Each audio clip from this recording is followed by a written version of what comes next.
Muy buena tarde para todos los seguidores de prensalibre.com. Estamos en una nueva edición de Diálogo Libre. Esta tarde nos acompaña el magistrado César Barrientos, presidente de la Cámara de Amparos de la Corte Suprema, de la Cámara Penal de la Corte Suprema de Justicia, y nos acompaña también Claudia Acuña, editora de Seguridad y Justicia. Esta tarde vamos a tratar el tema polémico sobre la justicia y la aplicación en el país. Con ustedes, Claudia Acuña. Buenas tardes a todos, magistrado, muy buenas tardes. La primera pregunta sería, ¿cómo le responde la justicia a un país que en todos los días, como dice Mulata de Tal, es un Viernes Santo por la violencia que impera en nuestro país? Bueno, la justicia en Guatemala carece de los recursos suficientes para responder de manera plena y total a las exigencias del pueblo de Guatemala. Pero esto no quiere decir que no se busque, que no se trate y que no se luche por hacer posible.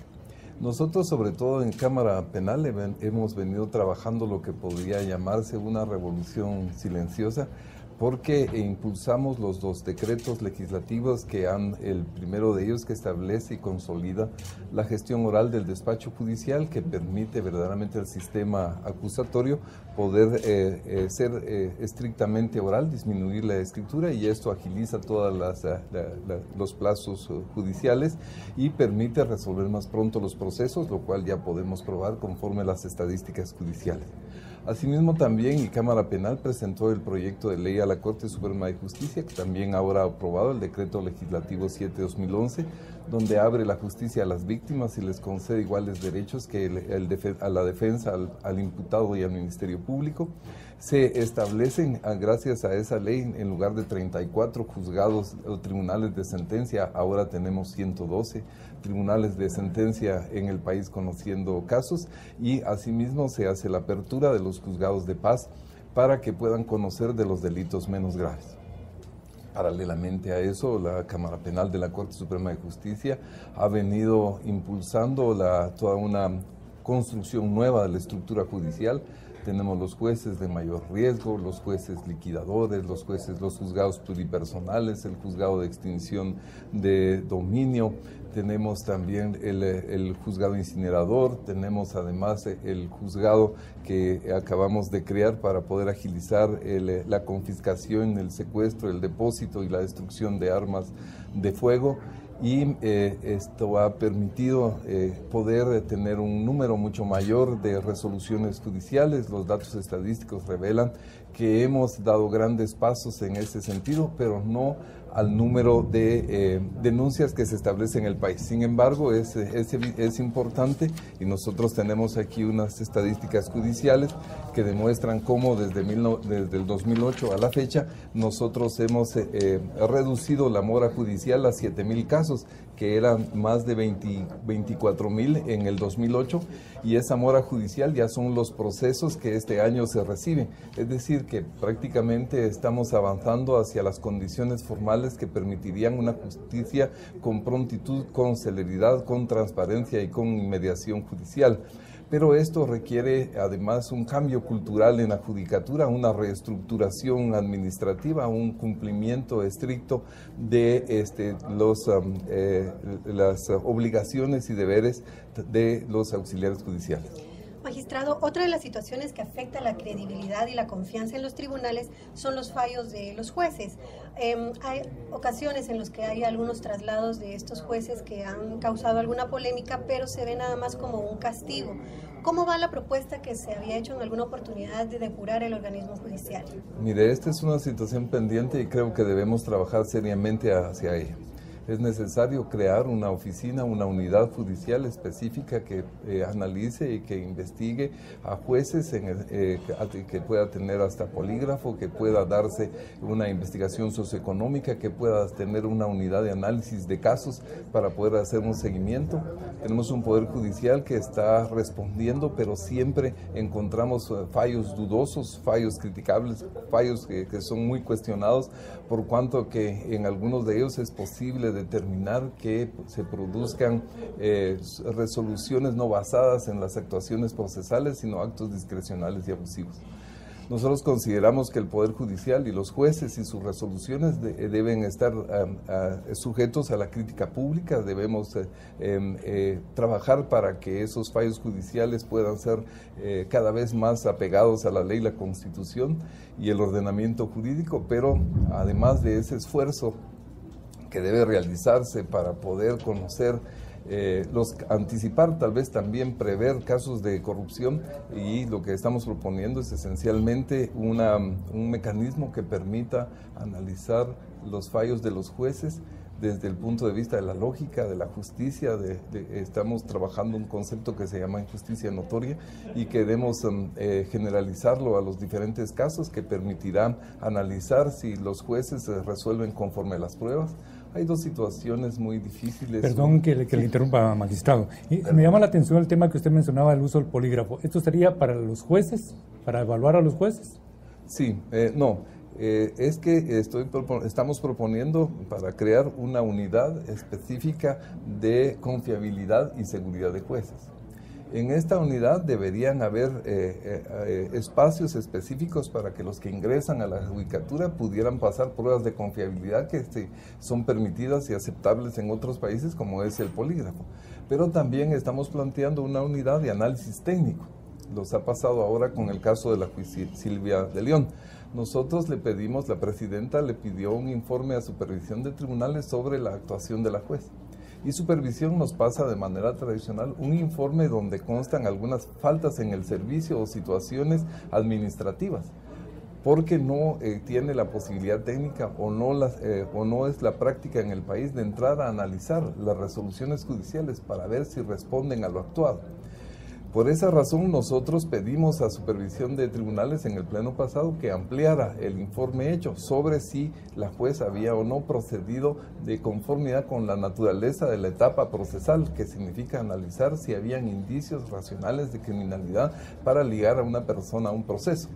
Entonces, cuando se dictan este tipo de resoluciones que nosotros hemos visto y apreciado además en una mala práctica, que no es generalizar, pero en algunos casos, cuando el Ministerio Público acusa por varios delitos a algunas personas, a algún juez, en algún caso, ha eliminado todos los delitos que no son escarcelables bajo fianza y dejado el delito que es escarcelable, a efecto de permitir una medida sustitutiva y poniendo en riesgo la posibilidad de la sanción penal y del juicio penal. Entonces, lo que hay que hacer es que tenemos que avanzar, como lo han hecho otros países, al establecimiento de este análisis técnico específico, si las resoluciones de los jueces responden a la naturaleza procesal, a las pruebas del proceso, al momento, a la naturaleza de la diligencia que se practica. Magistrado, ¿hasta dónde es el límite o cuál debiera ser el límite de la independencia judicial? Mire, la independencia judicial, lo que significa de la manera más abstracta es que los jueces a la hora de resolver no dependen de nadie, más que de la Constitución, las leyes, de las actuaciones procesales y de la búsqueda de la equidad y la justicia. Esa es la independencia judicial. Lo que pasa es que en el país avanzamos hacia un concepto de independencia y parcialidad judicial, pero alejado del concepto de responsabilidad. No hemos avanzado hacia la construcción de las figuras que permitan saber cuándo es un juez injusto y cuáles son las consecuencias que se cometen en este caso, que obviamente son el delito de prevaricato, que es doloso o culposo cuando se hace por ignorancia. Pero de todas maneras esta situación se marca también en que en Guatemala no hemos avanzado del todo en la independencia, porque en las naciones desarrolladas y en los países democráticos se caracteriza especialmente por la estabilidad de los jueces y magistrados. Al no haber estabilidad y jueces y magistrados, los que ejercen la judicatura quedan abiertos a una serie de presiones, de simpatías o de situaciones que hacen que ellos puedan buscar o aceptar ciertas relaciones o tráficos o empatías para mantenerse en el Poder Judicial. Bueno, estamos aquí en Diálogo Libre, tenemos varias interrogantes y participación de los internautas de prensalibre.com. Vamos a continuar con algunas preguntas de ellos al volver al siguiente segmento. En este momento vamos a una pausa. Gracias.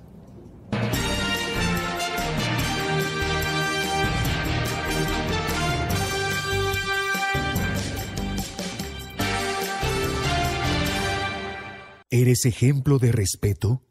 Los valores se enseñan con el ejemplo. Valor, una colección para compartir en el hogar. Son 12 publicaciones que contienen una guía para enseñar valores. Búscalas los sábados a partir del 19 de mayo en tu prensa libre. Colecciónalas. Con el apoyo de Universidad Rafael Andívar y City, Circulación Nacional.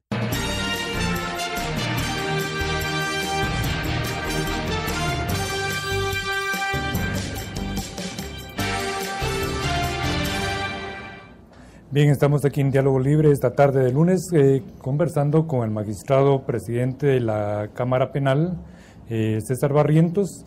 En esta ocasión tenemos una pregunta de un internauta que Tito Alvarado nos consulta. ¿Qué sucede en los casos de personas influyentes que continúan en la impunidad pese a que han sido acusados? ¿Qué se puede hacer ahí por parte de la Corte Suprema para que esto no continúe?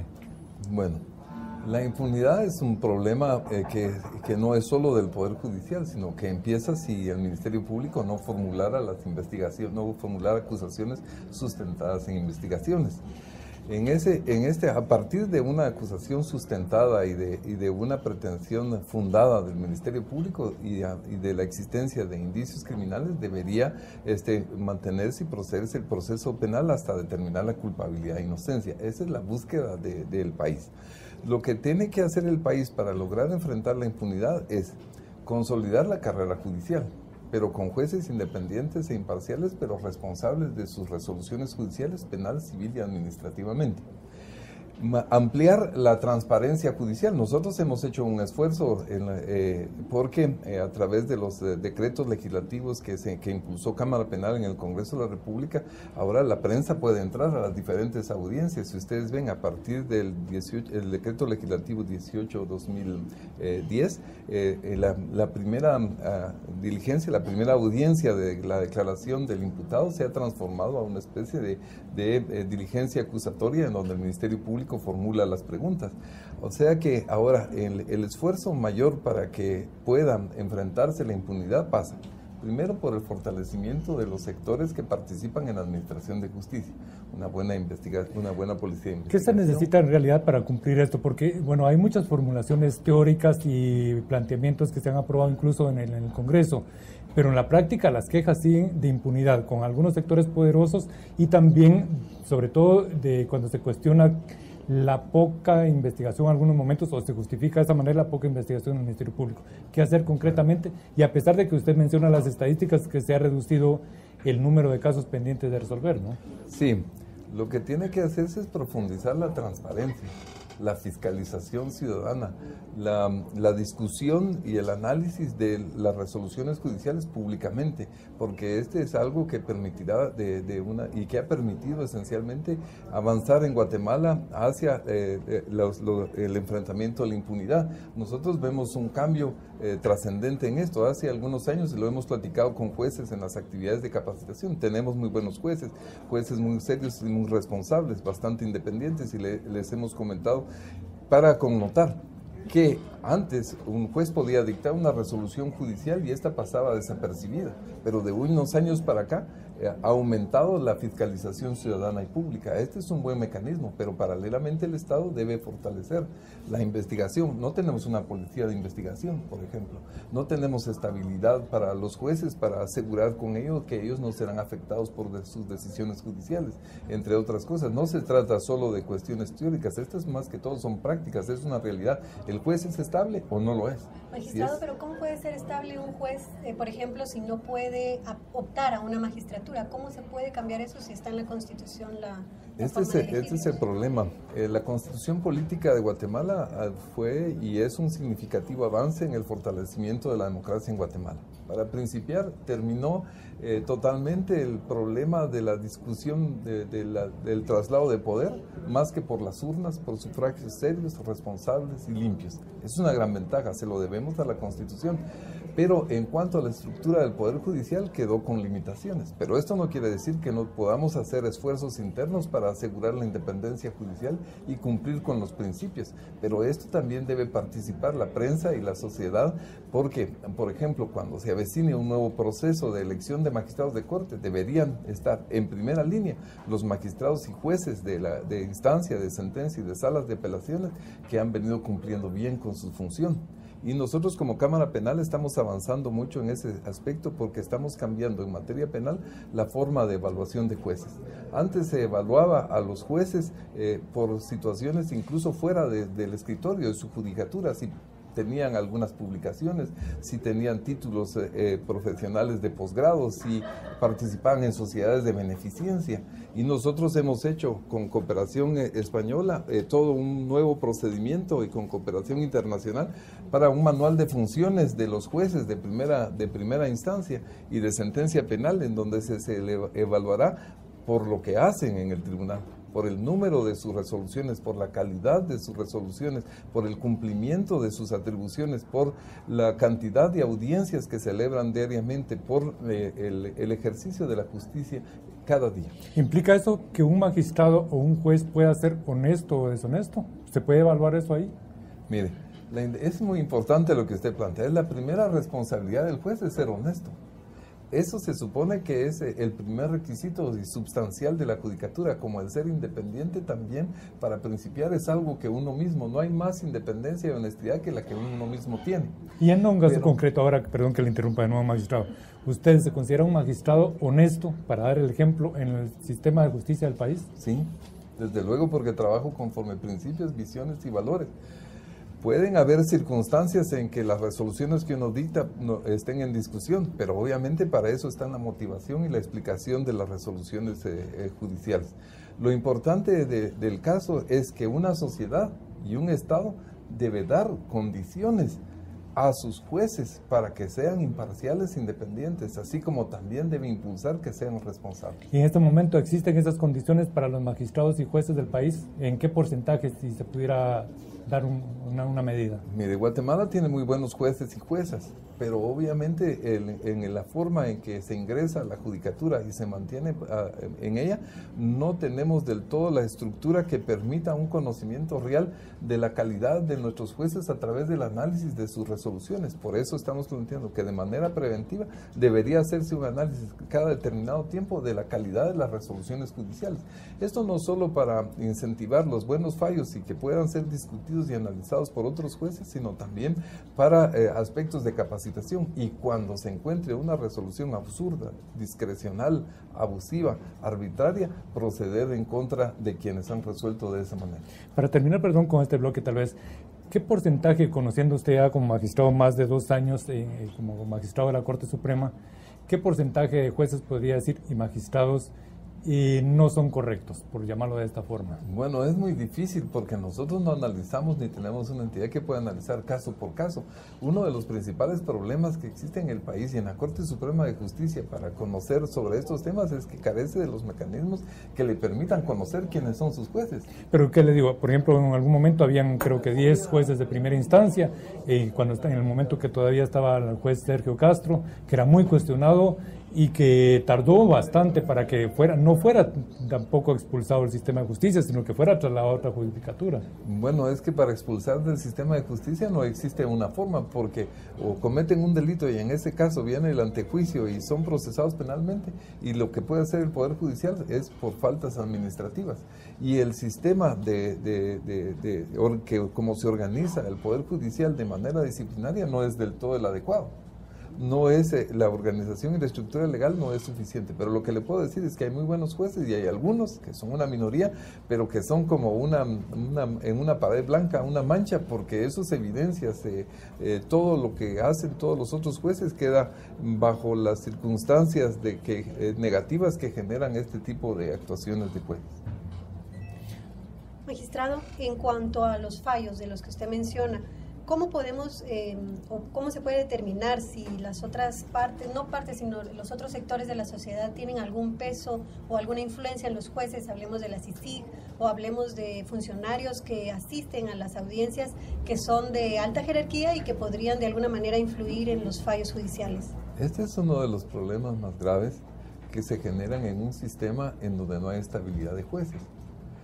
porque en un sistema donde no hay estabilidad de jueces, se quedan abiertas todas las situaciones que debilitan la judicatura, por cuanto que no son por sus méritos, sus capacidades y su trabajo que ellos pueden ser electos, sino están sometidos cada determinado tiempo a situaciones políticas en donde entran en la nominación intereses diversos, aviesos y no aviesos, oscuros y no tan oscuros, pero de todas maneras hasta intereses gremiales, y todo eso afecta a la judicatura. Entonces hay que trabajar seriamente. Por eso es que el próximo paso que debería haber Guatemala, y para eso esperamos que las reformas constitucionales en el sector justicia procedan, y que por cierto es un buen momento hoy para hacer un reconocimiento a la tarea de Monseñor Quesada Toruño en el proceso de fortalecimiento de la justicia, en su acompañamiento, en su visión y en su aporte sincero para que pudiera construirse un mejor sistema judicial en Guatemala. Bueno, vamos a continuar con este diálogo libre después de la breve pausa. Estamos con el magistrado César Barrientos, presidente de la Cámara Penal de la Corte Suprema de Justicia. Vamos a una pausa.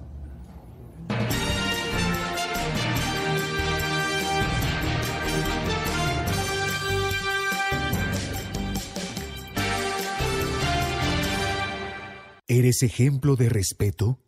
Los valores se enseñan con el ejemplo. Valor, una colección para compartir en el hogar. Son 12 publicaciones que contienen una guía para enseñar valores. Búscalas los sábados a partir del 19 de mayo en tu prensa libre. Colecciónalas. Con el apoyo de Universidad Rafael Andívar y City, Circulación Nacional.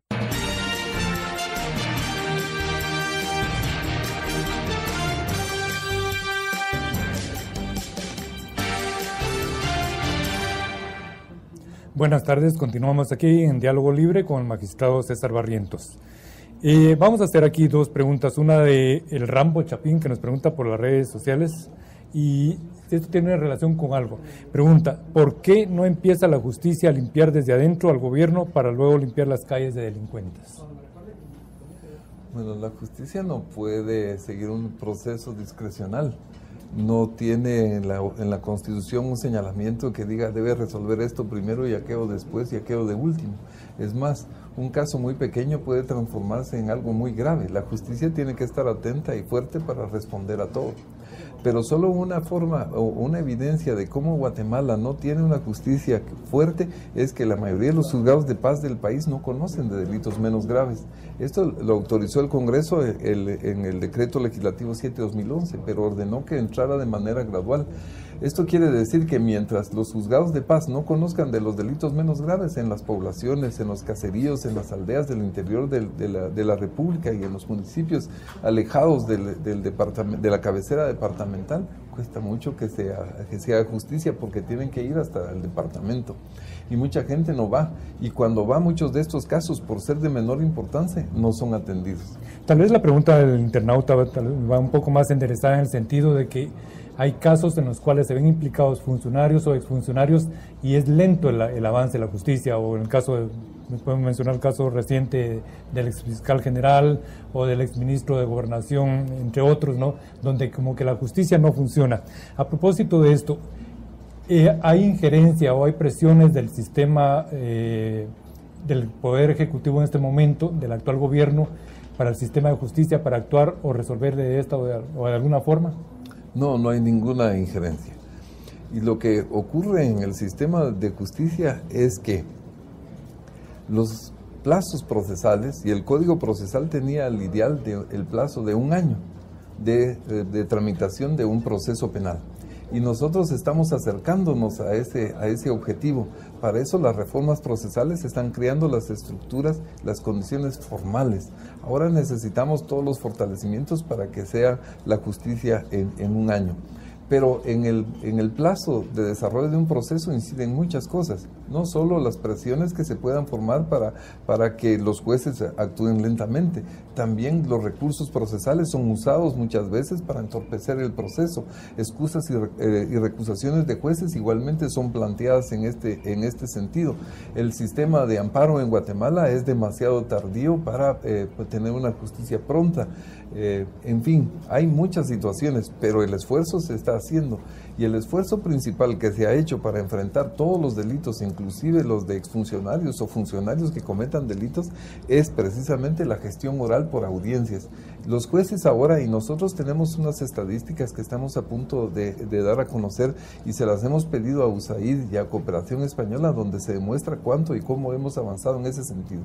Un incidente que antes se tardaba 80 días, hoy se tarda 5 días con el sistema de gestión oral. Pero obviamente que he hablado aquí que esto necesita un cambio de cultura y necesita de las condiciones que le permitan realmente al juez ejercer su cargo con seguridad. Nosotros ahora, al suprimir la escritura, nos manejamos con audiencias unilaterales y bilaterales, y esas audiencias están haciendo que la etapa preparatoria del proceso dure un promedio de 6 meses. Igual el tribunal está pasando con el tribunal de sentencia. A partir de ahí estamos mejorando los plazos en las salas de apelaciones, y Cámara Penal está haciendo un esfuerzo denodado y casi por alcanzar de que está resolviendo en 45 días todas las casaciones que se plantean. Y de eso nosotros también que se interrumpa, aquí tenemos 2 preguntas que vamos a relacionar de internautas en la red social Facebook. Leopoldo Chung dice, ¿y por qué tanto protocolo para meter preso al delincuente? Y otra que tiene relación de Héctor Herrera dice, si existe el sistema de justicia, ¿por qué tardan tanto? Y luego también Gabriela aplicó, dice, ¿por qué si existen las leyes solo las hacen cumplir para los ricos, solo las hacen cumplir para los pobres, pero no para los ricos? Bueno, estas son situaciones que solo muestran la conciencia que existe en Guatemala sobre los problemas de la administración de justicia, pero también hay otra situación que debe contarse, y que no es parte de un conocimiento popular o no es parte de un conocimiento, a menos de que se marque a partir de los derechos humanos que establecen las garantías procesales. Las personas solo pueden ser detenidas por flagrancia. Eso quiere decir que están detenidas en el momento que están cometiendo un delito, y además solo pueden hacerlo en otros casos por orden de juez competente, cuando se le ha pedido al juez con algunos indicios racionales que permitan al juez considerar que existe la necesidad de asegurar la presencia del inculpado e iniciar un proceso. Entonces, en esos 2 casos, y a partir de que se dan estas 2 situaciones, es que inicia un proceso penal. Nosotros tenemos que seguir un proceso penal conforme los principios y las reglas que la civilización ha instituido. Una justicia que fuera sin pruebas, una justicia que no necesitara de una acusación fundada en el Ministerio Público, una justicia que se diera sin defensa, pues no tendría ningún caso, porque la justicia tiene que escuchar las 2 partes, sus planteamientos, sus argumentos, y valorar sobre sus pruebas, y eso necesariamente lleva tiempo. ¿Y cómo sucede las audiencias en las que se están liquidando los procesos, en donde hay 50 casos al mismo tiempo, y no, quién nos garantiza, digamos, que no se está aprovechando esa audiencia para salir de casos anteriores que podrían ser de un alto impacto social? Sí. Nosotros hemos nombrado los juzgados liquidadores para que procedan a eliminar, archivar o activar los procesos judiciales que están en una especie de archivo indefinido en el Poder Judicial. Esto porque las personas no pueden vivir con un proceso penal toda la vida. No es posible que si el Estado no pudo formular una acusación, el Ministerio Público no hizo ninguna prueba, ni el juez gestionó, que una persona pueda vivir así todo el tiempo. Entonces muchos de esos casos han prescrito, y lo primero que se analiza en estos casos es si ya se prescribió. La mayoría de estos casos son de delitos menos graves, son de delitos de hasta 5 años de prisión. Existen otros que igual se ha dejado de activar, y en estos casos los jueces los analizan para determinar si existen algunos elementos, y en algunos de estos casos lo que faltó, por ejemplo, fue la detención, entonces activan la detención. En otros lo que faltó fue recibir algún testigo, alguna declaración, y entonces la hacen. Pero obviamente existen los riesgos también de que en estos casos se fuera algún caso que fuese importante. A pesar de los controles existentes, pudiera darse el caso, pero esperamos que para esa vía están los controles del Ministerio Público. Recordémonos que ahora los jueces no proceden de una manera en la que no consideren los argumentos y los planteamientos ni de la defensa pública ni del Ministerio Público. Entonces, y los jueces ahora en el sistema acusatorio han redefinido también sus funciones. La función del juez es juzgar. Antes, hace muchos años, hace más de 20 años, en Guatemala los jueces también acusaban. y también ordenaban investigaciones. Ahora eso no podía ser porque complicaba y comprometía al juez en su fallo, porque dejaba de ser imparcial si él mismo era el que buscaba las causas de absolución o de condena. Tenemos muchos más comentarios y preguntas aquí en la red social Facebook. Algunas de ellas se refieren a cuestionamientos sobre los procesos de selección. Por ejemplo, aquí Andrea Godoy señala de que por qué se hacen convocatorias que se publican en los medios escritos, pero que luego solo se contratan a gente por asuntos políticos. Y esto tiene relación con algo que usted nos decía en algún momento, al inicio de la conversación, sobre los procesos nuevos de selección que se quieren hacer con el uso del polígrafo. Vamos a hacer una ampliación en esta ocasión de Diálogo Libre. Vamos a una pausa y continuamos en breves instantes. Gracias.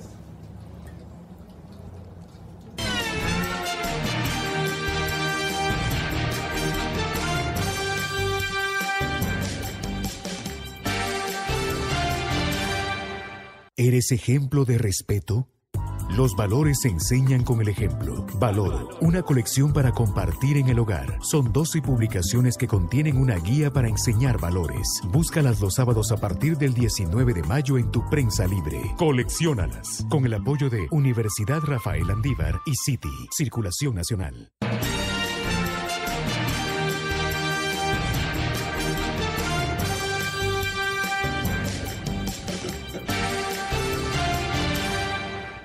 Muy buena tarde, estamos aquí en Diálogo Libre con prensalibre.com.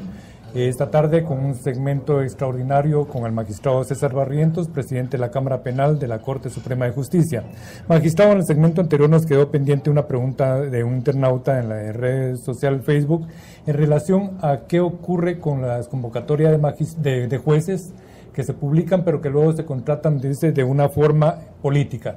Y a esto le agrego a un tema que usted trató al inicio, en el sentido de que quieren utilizar el polígrafo.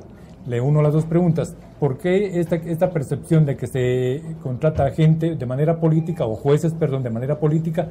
Y la otra, ¿qué falta para que se pueda utilizar el polígrafo para los nuevos o los futuros jueces?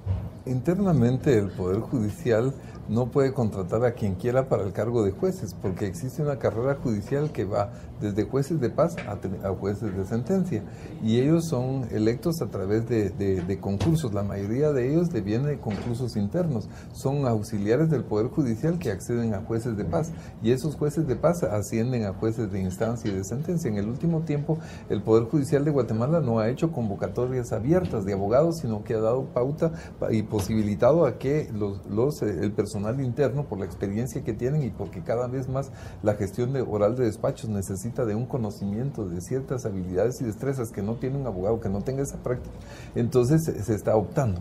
El problema radica en la elección de magistrados de sala y magistrados de Corte Suprema de Justicia, en la forma del proceso que se ha establecido para su nominación, en la que se establece que una comisión de postulación los elige y después el Congreso de la República determina quiénes optan, designa a los magistrados de salas de apelaciones y de corte. La propuesta, sería entonces eliminar esa fase de las comisiones de postulación y que sea todo el sistema de carrera judicial que incluya desde jueces de paz, instancia, sentencia, magistrados de salas hasta la Corte Suprema.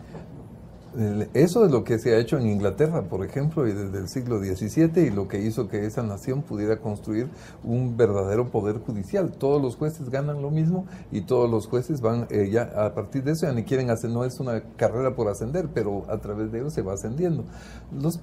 Otros países han encontrado que un mejor medio es que dos vengan del poder judicial y un tercero se nombre de la calle, para siempre evitar círculos o grupos que se forman corporativos sobre ese tema. Lo importante es que los jueces estén en el cargo y los magistrados por capacidad, por méritos, y se mantengan igual en ellos por capacidad y por méritos, y que tengan estabilidad judicial. Esto es lo que han encontrado las democracias para poder formar poderes judiciales. Esto aleja de intereses políticos y de aspectos gremiales. No puede garantizar, porque no hay nada perfecto en el mundo, pero sí permite de alguna manera alejar las presiones y las incidencias externas políticas en el Poder Judicial. Magistrado, en cuanto a la percepción del guatemalteco de que en el país hay impunidad, ¿cuáles han sido los avances y los aportes que esta Corte Suprema le ha efectuado a la justicia? Bien, nosotros hemos venido trabajando en Cámara Penal y lo diseñamos desde el principio en lo que se llama políticas judiciales. Nosotros hemos diseñado a la fecha 3 políticas judiciales. En esas políticas judiciales hemos determinado qué es lo que hay que hacer para enfrentar los problemas de la justicia penal. Y en esto hemos trabajado esencialmente en 2 áreas.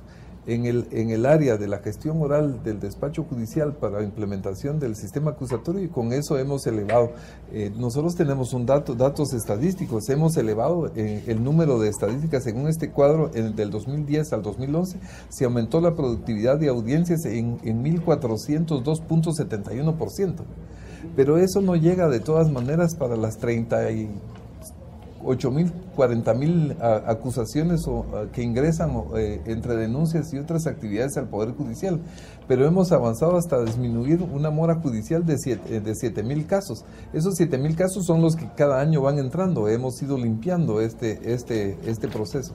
Y en eso hemos pedido a USAID, que nos viene acompañando en estos procesos de cambio, y a Cooperación Española, que hagan unos estudios para que podamos dar en breve estos datos a la prensa, porque nosotros hemos trabajado en lo que se llama una revolución silenciosa del Poder Judicial, porque hemos creado y apoyado las condiciones formales.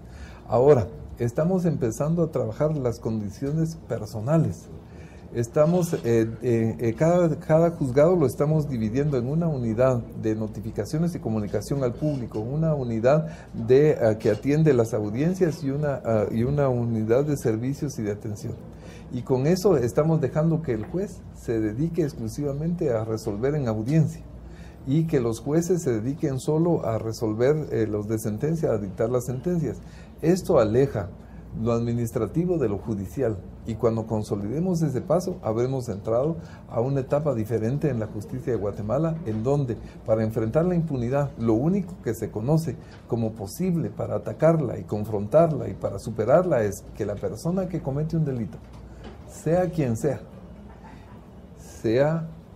juzgada y en su caso declarar responsable en un proceso penal y se imponga una pena. ¿Cuánto tiempo se requiere para esto? Mire, nosotros tenemos un proceso penal que diseñó teóricamente un plazo de 1 año, pero no se eligieron las normas adecuadas para poder hacerlo, y entonces el proceso penal venía durando un promedio de 4 años.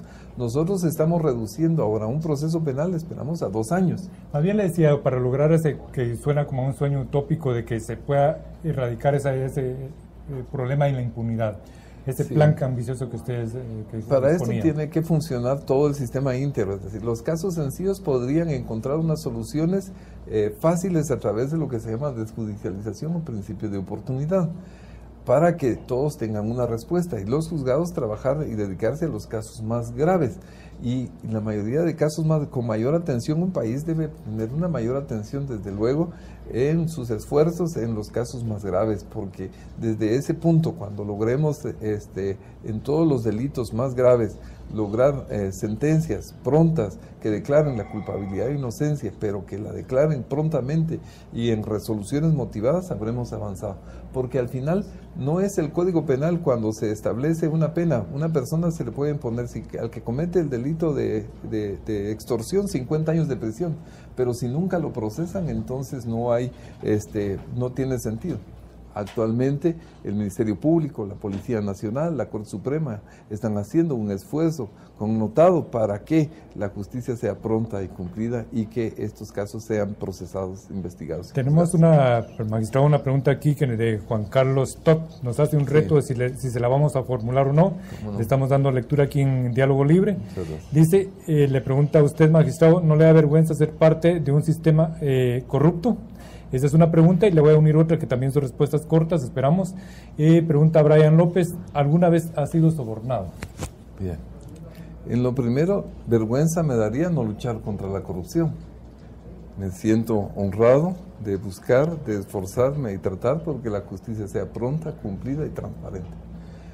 Y en lo del soborno nunca he recibido ningún aspecto en ese sentido de ofrecimiento, porque creo que uno no puede dar lugar a esas circunstancias y cuando uno no da lugar no se hace ningún planteamiento. Lo que sí ocurre y que lamentablemente pasa, porque yo estoy perdiendo familiares, amigos y todo lo demás, es que la gente no entiende que uno debe resolver de manera independiente e imparcial. Y entonces todos aquellos que lo conocen a uno o llaman por teléfono para pedirle que uno actúe, que uno pida que está siendo víctima de una injusticia, que le pida al juez que resuelva más pronto, y estas cosas no se pueden hacer. En el caso del año pasado, cuando usted hizo aquella llamada, reconoció que había hecho aquella llamada a Alejandro Yamatei en el momento del proceso electoral, que él estaba oculto en la embajada de Honduras. ¿Qué ocurrió ahí? No, yo no hice ninguna llamada. Yo lo que planteé ante la solicitud que se me hizo de qué se podía hacer para resguardar la vida y la seguridad del señor Yamatei y de su familia, lo que propuse fue que si tenía algún problema con la justicia, nada ganaba con eludirla, sino que la enfrentara, colaborara y participara en la solución de su caso por la única vía que conozco, que es a través de la solución de conflictos que ofrece la justicia penal. Bueno, estamos llegando al final de este diálogo libre. Magistrado, le agradecemos infinitamente su atención, su participación. Lamentablemente se nos quedan muchas preguntas acá pendientes. Claudia. Para finalizar, magistrado, quisiera que usted, por favor, enviara un mensaje para la población guatemalteca sobre la justicia en Guatemala. Muchas gracias, Claudia. Yo quisiera que el pueblo de Guatemala considerara que los jueces y juezas de este país y los magistrados enfrentan cada vez casos más graves, casos sumamente difíciles, y lo hacen en condiciones precarias, con pocas condiciones de seguridad, si es que la tienen, con poquísimos apoyos, pero ellos todos los días están resolviendo casos, muchos de ellos imponiendo penas bastante altas. Lo refleja el aumento en las prisiones de este país, el esfuerzo que están haciendo por reducir a las personas a la justicia. Y ese esfuerzo no debe pasar desapercibido. Por eso mismo considero que si el pueblo de Guatemala quiere buenos jueces, debe apoyar también todo aquello que sirva para fortalecer su independencia judicial, para que los jueces puedan tener las condiciones que les permiten fallar con imparcialidad y con independencia. De acuerdo, estamos llegando al final. Magistrado, nuevamente gracias por habernos acompañado en este diálogo libre, y a ustedes los invitamos para que mañana sintonicen nuevamente este espacio con otro diálogo libre, en esta ocasión con el ministro de Gobernación, Mauricio López Bonilla. Gracias y hasta pronto. Muchas gracias.